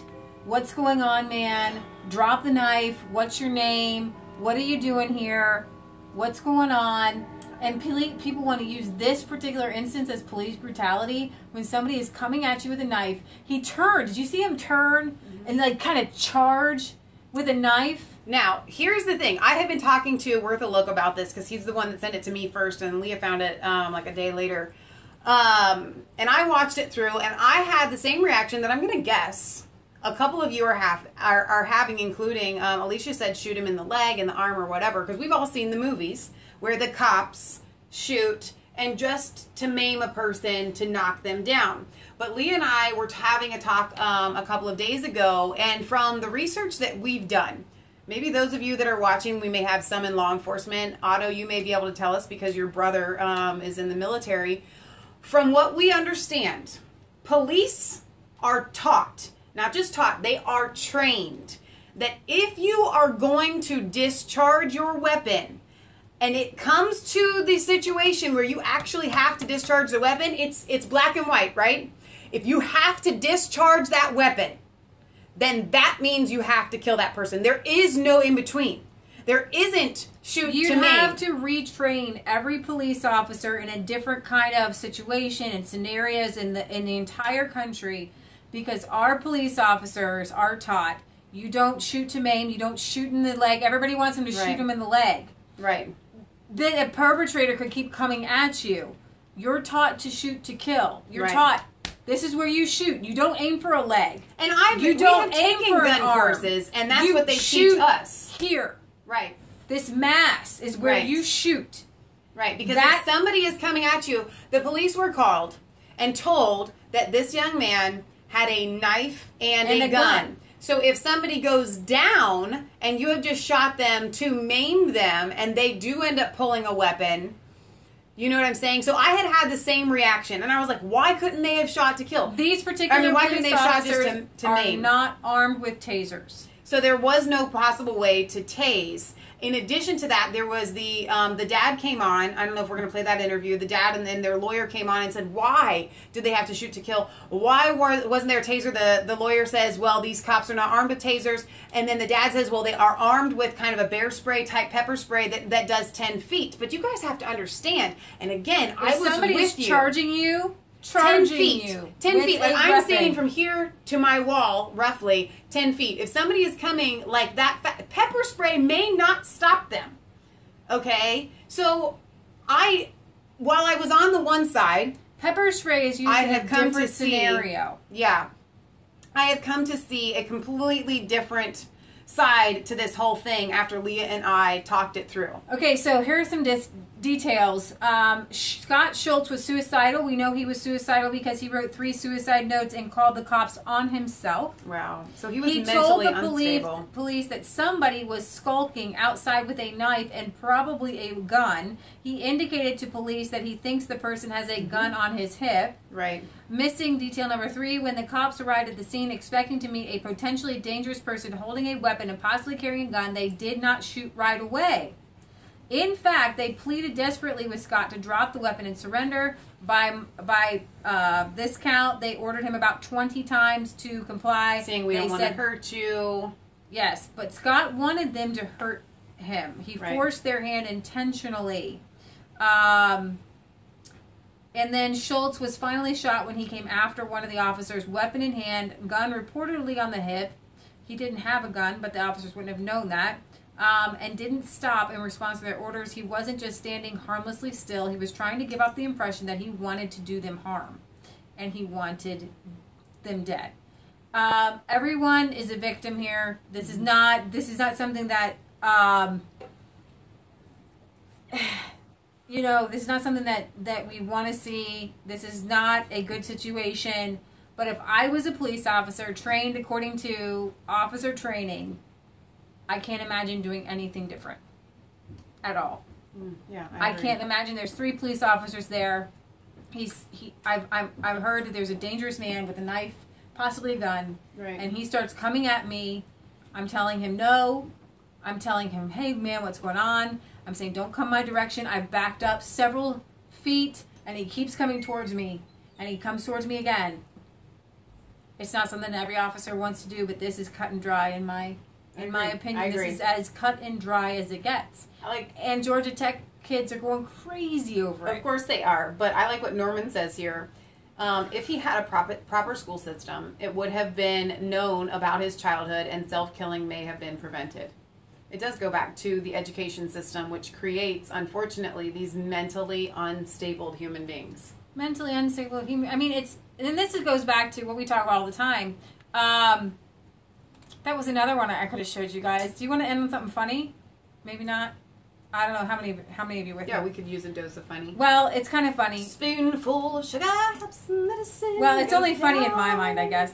So Zero Hedge had an article saying that Finland has a low birth rate. Oh my gosh, here it comes.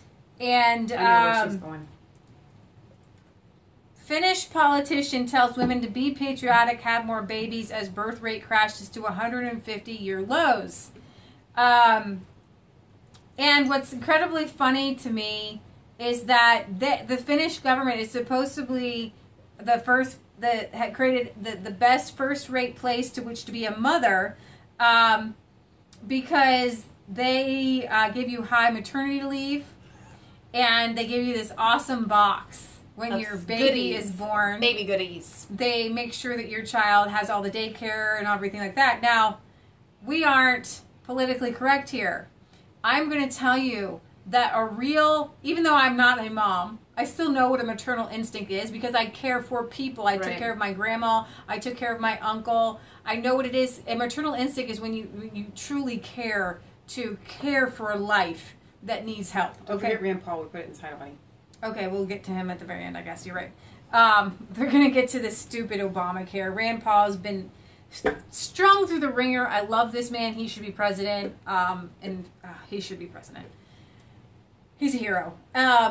Anyways, so, and that should actually be its own segment. Finland is short on babies because when you lose that maternal instinct and you no longer actually have a desire to hold an infant because the state tells you, don't worry, you become, they literally, it's supposed to be a great place to raise children and to be a mom, but you're not actually being a mom.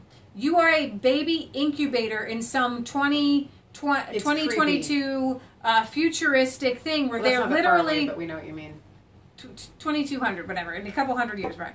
Right, some futuristic dystopian world where all the women do are just put out babies and then the state takes them away and raises them for society. No woman in her right mind says, I'm going to have a baby because the Agenda state 21 by Glenn is going to give me diapers, Vaseline, and a brush, which is what is in this gift package, because you're going to have to take care of that kid for 18 years and be with that child for the rest of their life. And if you don't have this maternal instinct to want to hold a baby and love a baby and nurture a baby, then why?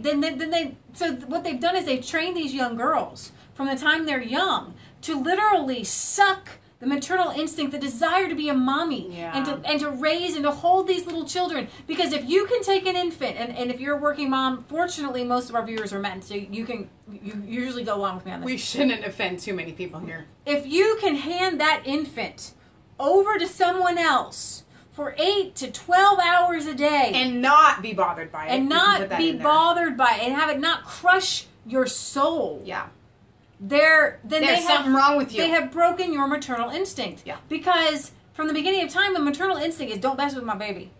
This is my baby. I will raise my baby. I will take care of my baby.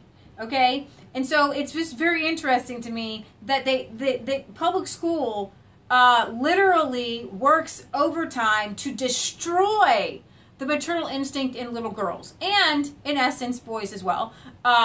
These fatherly instincts. When you were a kid, tell them your little story quickly. Well, I remember being in second grade and the teacher telling us, second grade, like 7 or 8 years old, and the teacher telling us all, what do you want to be when you grow up? What do you want to be when you grow up? And some little boy said, but what about being a stay-at-home mom?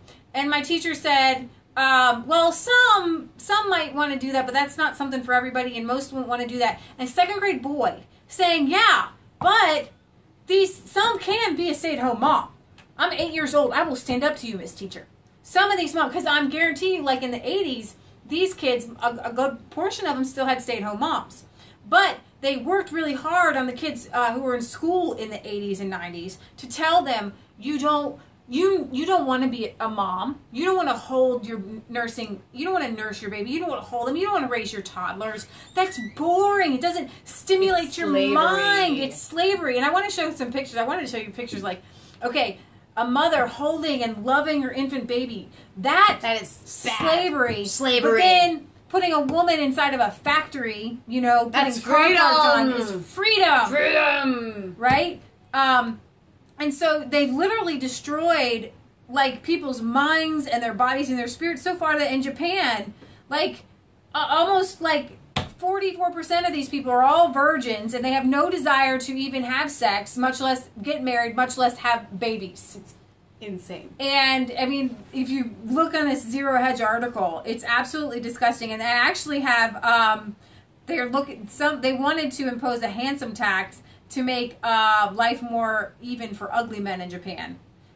Because it was so hard to get a woman to be attracted to them. And they have this huge problem in Japan on like their whole, cartoon porn, to where some of their political ministers are like saying, real women are nice too. They got a problem because they have too many men there. That's so true they too. have also tried something that is fantastic. It's called the handsome tax. I just said that. Oh, you did? Yeah, I was reading the comments, Okay. man. Yeah. But you didn't say it funny though. I So thought you it just was that's funny. why I'm like she couldn't have said it because I wondered if you had said it and I was like, yeah, but that's not as funny. Y'all people, hang on, repeat it again. Go ahead. With more of a punchline though, because it's hilarious. They have a handsome tax for I don't even know how you judge. Because Leah and I were talking about this. Did you tell this part too? Because as a person in society, I would kind of like think, well, shouldn't I be taxed? If I was a guy, you would want to be taxed. I would want to be taxed. Well, wait a minute. Shouldn't I be taxed? But then you have the cheapo guys be like trying to make themselves all ugly and stuff. And then how do you tell the difference between who is this judge of whether you are handsome or not? Is it a panel of women? I don't know. The entire thing, it's kind of hilarious to me. So now you have this kind of competition. I would like to be paying the handsome tax because I am handsome, or however the Japanese talk and stuff like that. So, for Heidi Schumann... Oh my gosh, I would be broke.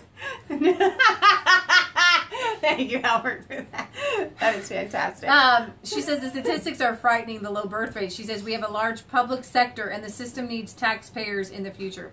Do you not understand that that's not a reason to have children? The box of goodies? So, no, you need taxpayers for the future. Oh, yeah, that's... I want a birth of future taxpayer. I'm going to just put them in the public system, and they will work, and they will pay into the taxes. They get so their that we can little take stamp care of and their number, and... It's so weird that socialist countries have literally destroyed female and male relationships to the point where people don't even want to have kids together anymore. Hang on, enter, and Diamond and Silk, they have all these little quips. Michelle and Leah, Resistance Chicks, were coming up with some. I would like to enter in the Resistance Chicks time where Leah and Michelle get to promote, we need like music here. Make babies for your country. Do it. It is patriotic. No matter your race, make babies because your Britons need more Brits, Italians need more Italians, the French need more French, Americans need more Americans, the Canadians need more Canadians and Swedish and so forth. Y'all need to go make babies. First get married. Do that. Got it? Write this down. Get married. Then make babies. As many as you can. This is very simple at Resistance Chicks. So, thank you for paying attention to the Leah and Michelle Make Babies for Your Country segment. Rand Paul, poor Rand Paul has been beat up by Donald Trump on Twitter. I don't think it's right. But Rand Paul says, no one is more opposed to Obamacare than I, and I voted multiple times for repeal. The current bill isn't repeal. And it reminds me kind of Brexit. Right. Where it's not an actual Brexit, it's not an exit, it's only in name only. Yeah, I want to try this. There's an article. I thought I had it up. Maybe I do. Where, let's see. Let's just do this. Obamacare has four basic principles. One, the federal government has the obligation to provide health care coverage for every American. Can't say where that obligation comes from. Two, the federal government can mandate the acquisition of health care. Three, the federal government can micromanage health care. Four, the federal government can have access to the laptop of every primary care physician in the country and access to your medical records. The four principles of federal dominance and federal intrusion and federal commands to individuals remain. So what is the answer? Everyone for themselves? Well, the answer is the free market. Or the answer is regulation by the states. The insidious victory that Barack Obama as president achieved was persuading Republicans that it is the duty of the federal government to assure health coverage for everybody else. Because 5 years ago, Republicans condemned that. Somebody made this really great point. What he's saying is, I stand with Rand Paul on this. Somebody had an awesome point. Health insurance is not insurance. Because insurance is something we get for our car, right? Because we don't expect to be in an accident, right? Ever, right? And like we get what happened today. Insurance. I love that we said that. In case something horrible and awful happens, right? So we get insurance on our laptop in case it breaks, right? But we don't expect it to break. Actually, we kind of skip out on the insurance for the I know, laptop. but other people do it. You don't get insurance on things like your home insurance. You don't expect anything to happen, but you get it. This is, if insurance were really insurance and it was mandated to get insurance, it might be a little different, okay? But these aren't for catastrophic things. These aren't for just in case things.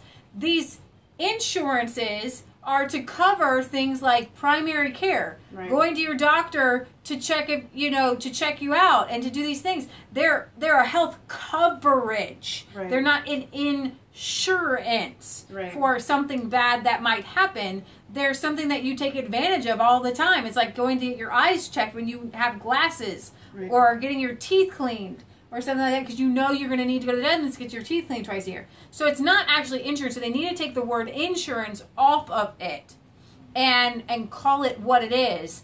And so I don't necessarily think we would have as much of a problem with nationwide mandated insurance, which would be right now you can work pretty hard and find a decent home insurance that's pretty cheap. You can find a decent car insurance that's pretty cheap, and you can shop around to several different things. You can't shop around to several different things because insurance companies aren't covering catastrophic things. They're not covering emergencies. They're not covering accidents, right? They're covering all these little tiny things.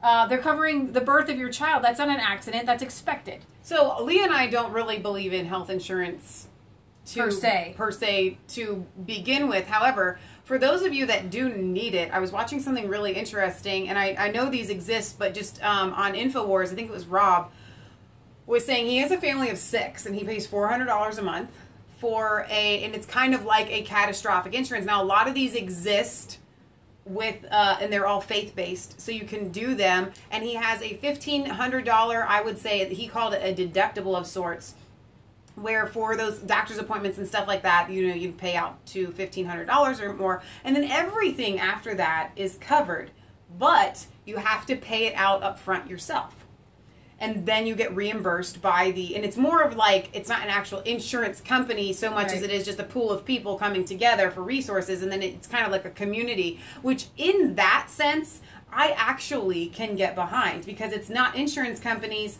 that are kind of battling big pharma, and because you have to pay out up front before being reimbursed, like he was saying, it causes you to have to eat a little bit of well, maybe I don't want to do this procedure, or maybe I don't want this medication, or maybe I don't want this. We can't shop around to get the cheapest knee replacement or the cheapest hip replacement. What if doctors were able to? I mean, the whole healthcare system is set up to benefit fat cats and big cats. The insurance companies and the hospitals, they don't want to get rid of insurance companies because they can, like somebody says, they can charge you $100 for a Tylenol, and because it's insurance and you're not looking at that bill, that itemized line saying, I'm bringing in my own Tylenol, I'm bringing in my own toilet paper, like $15 I'm going to bring my own pillowcase or something like that. I'll bring my own scalpel. You want to charge $500 for something like that? I mean, seriously, the system doesn't work right, and the answer for us, in my opinion, is not nationalized health care where you just subsidize everything and everything's capped and nobody can offer you a better service, but and you can't judge between services. You can't just go to a doctor who just really cares about you. And again, as we have covered before, there are qualified people who want to be doctors. Right. And in any other profession in the United States, there is no cap. You can be a lawyer tomorrow if you want to be a lawyer. You can be a plumber. You can be an electrician. You can be a shoe salesman. But you cannot be a doctor, even if you're qualified to be one, even if you're qualified to study medicine. Once the quotas have been because met. they cap it off, and they don't allow it because back if you have too many doctors, in the 60s then there or would 70s, be competition. the competition for pay. and the pay would go down. The biggest thing we could do is take every cap off of allowing people to become doctors. Right. All right, so let's get to Rand Paul, because we're going to have to wrap up soon. We could talk here. I promised the voters for repeal, but this bill actually keeps the Obamacare spending and just redistributes it among the states. It's a $1.2 trillion federal grant program, and that's just not repeal. I didn't promise people to keep a $1 trillion spending program and reshuffle the money among the states. This is not repeal. It's not even, it's barely Obamacare light. It keeps Obamacare. It's not what we promised. But Senator, okay, it's not what you promised. It's not total repeal, but isn't it still better than what we've got? Well, the thing is I don't know that we have to start with taking something that really keeps Obamacare. When this bill comes up next week, I will once again offer a real repeal. So there will be a choice. There'll be real repeal.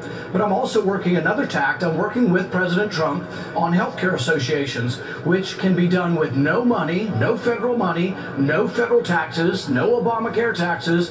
And what happens is that people can buy insurance across state lines, and people can join a group, so they get group insurance, which protects them against pre-existing conditions, but gets them a great price. This is going to be done, hopefully, by the president by re-examining the existing law. So this is something that is big, I think could be bigger than the Graham-Cassidy bill, but doesn't cost $1 trillion.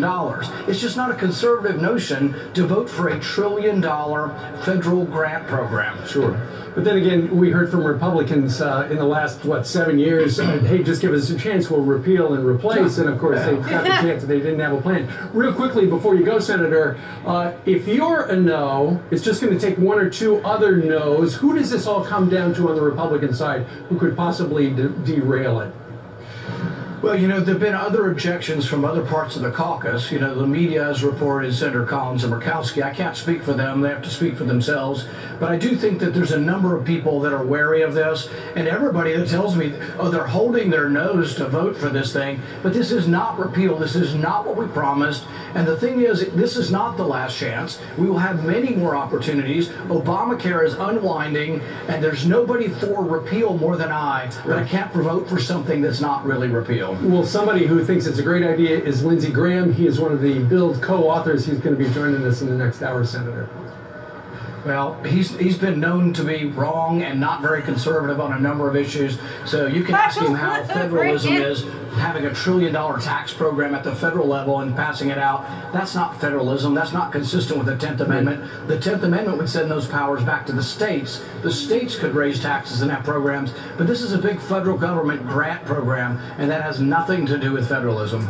All right, we're going to officially write you. I love that Ben. Wow. I love that Ben. Why isn't he our president? I don't know. It's sad. It really is sad. Yes. All right, Maybe so next time. We're going to wrap things up here. Oh my gosh. Income tax is regressive by nature, as is property tax. If you want the economy to grow like a weed, eliminate income tax. People will spend that extra money. Well said. Well, let's put it basic. When they started country, everybody had a farm. People were healthy. They could read. Mm-hmm. Just talk about that. The more we have paper dollars. Yep, fiat currency. The more government has power and all this other stuff. And they break every law in the Constitution. We have no justice. We have no justice. Right. Because nobody's using the Constitution anymore. Right. We make people use gold and silver. You're going to have to farm because there's not that much gold and silver. Well, there are several. As long as you can say, Fred, go down to the basement, bring me some more money. Fred, go down to the basement. We are slaves. Now we know their code names. And then we make Fred. people around the world use it. We have made slaves out of people all around the world. We made slaves out of ourselves because it's fake money. We must use gold and silver according to the Constitution. And then tell people the healthiest life you can have is farming. Yep. Fathers usually have a father instinct and want to be with your wives and children to protect them on your farms. Men have lost their father's instincts too, right, to protect their wife and children. We wouldn't have these problems if men had those instincts. There would be no corrupt government. I like it. They'd wipe them all out. All the leaders be gone in a day. You know what I like about our demographics? Most of you are males. You all need to know this. I think you do, but you don't look at the statistics. We know who you are. With our analytics. And I feel it's very interesting for me because we aren't feminists. And our entire goal here at Resistance Chicks is to empower men. Seriously. To make manliness great again. Can we say that? Make manliness great again. Because then you have men that stand up for actual change. Because every single... He's a lone reed in the wilderness. He's a lone Rand. Lone Rand.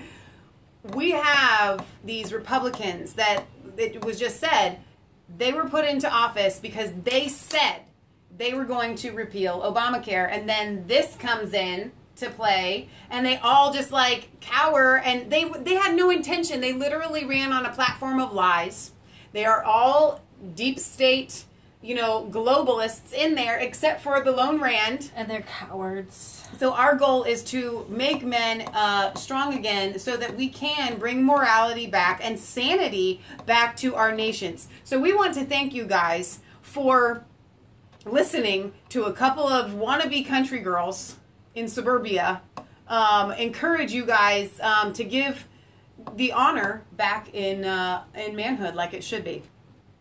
And all of the women standing by that cheer on and say, "Hear, hear," I know you exist as well, because our nation has crumbled. Behind every good man is a good woman. Have you ever heard that before? There is that, but our nation has crumbled because nobody knows how... so you have a machine, and every part in that machine has a specific job, and when they're all doing that job, it functions properly. But when somebody says, it's very scriptural, can the hand, be a foot? No, you can't be other than what you were created to be. And so it is really important that we encourage the women to do the call that God has given them, and for men to do the call that God has given them, whatever that is. Make families great again. I like it. Make families great again. Okay, so do we have anything else that we need to work through? We're done. Let's see. I'm sorry I'm behind on the comments, guys.